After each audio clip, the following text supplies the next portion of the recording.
नमस्ते बच्चों,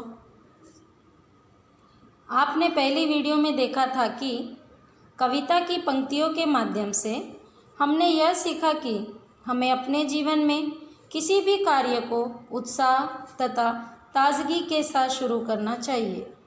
अब हम कविता को आगे बढ़ाते हुए अगली पंक्तियों को पढ़ेंगे कि कवि इन पंक्तियों में क्या बताना चाह रहे हैं।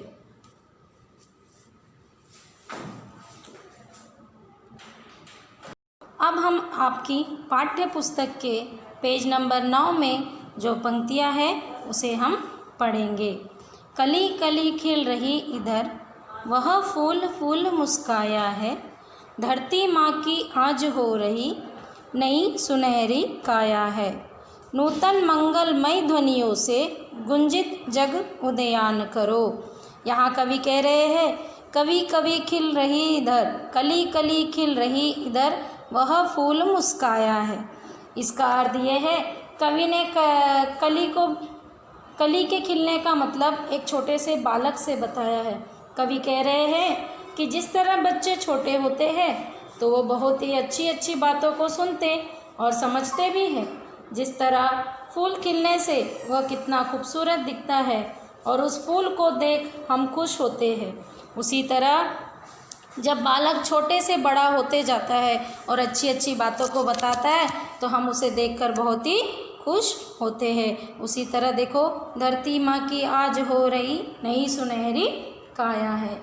आज हमारे बालकों की अच्छी सोच तथा अच्छे विचारों से ही हमारे भारत देश की काया, जिसे हम कहते हैं शरीर, काया का अर्थ है शरीर, भारत देश की सुंदरता सुनहरा हो रही है। सुनहरे का अर्थ है सोने की तरह सुंदर हो जाना। तो कवि यह कहते हैं इस पंक्ति में कि धरती माँ की काया तब सुनहरी होगी जब हमारे बालक का जो अच्छे विचार और अच्छे सोच वो अपनी तरह सीमित न रखते हुए हर लोगों के बीच में फैलाए।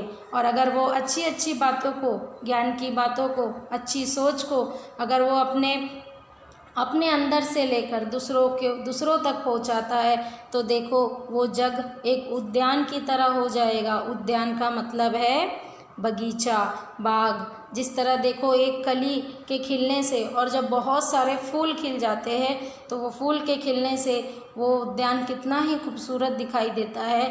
उसी तरह हमारे बच्चे की स्पष्ट सोच और उसकी अच्छी सोच से ही हमारे भारत देश भी एक उद्यान की तरह खिल जाएगा। अगली पंक्ति को पढ़ेंगे। सरस्वती का पावन मंदिर, यह संपत्ति तुम्हारी है। तुम में से हर बालक इसका रक्षक और पुजारी है। फिर से सुनिए, सरस्वती का पावन मंदिर। सरस्वती का पावन मंदिर, कवि इस पावन मंदिर आपकी पाठशाला को दर्शाते हैं।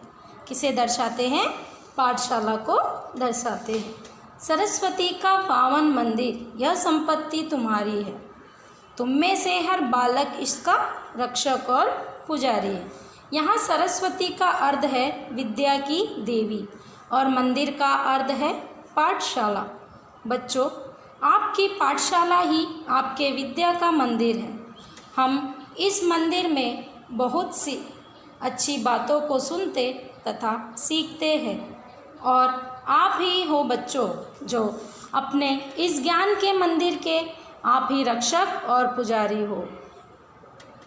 तो बच्चों, आपने इन ज्ञान के मंदिर से जो कुछ सीखा है उसी को अगर आप अपने तक सीमित ना रखते हुए अगर दूसरों को सिखाए और अपने पाठशाला की रक्षक, जिसका अर्थ है सरस्वती का पावन मंदिर, आप अपने विद्या, जहाँ से आप विद्या सीख रहे हो जो कि है पाठशाला, वहाँ से आप आपकी विद्या को सीखते हो तो पाठशाला ही आपका एक पावन का मतलब है पवित्र, आपका पाठशाला ही आपके लिए एक पवित्र मंदिर है।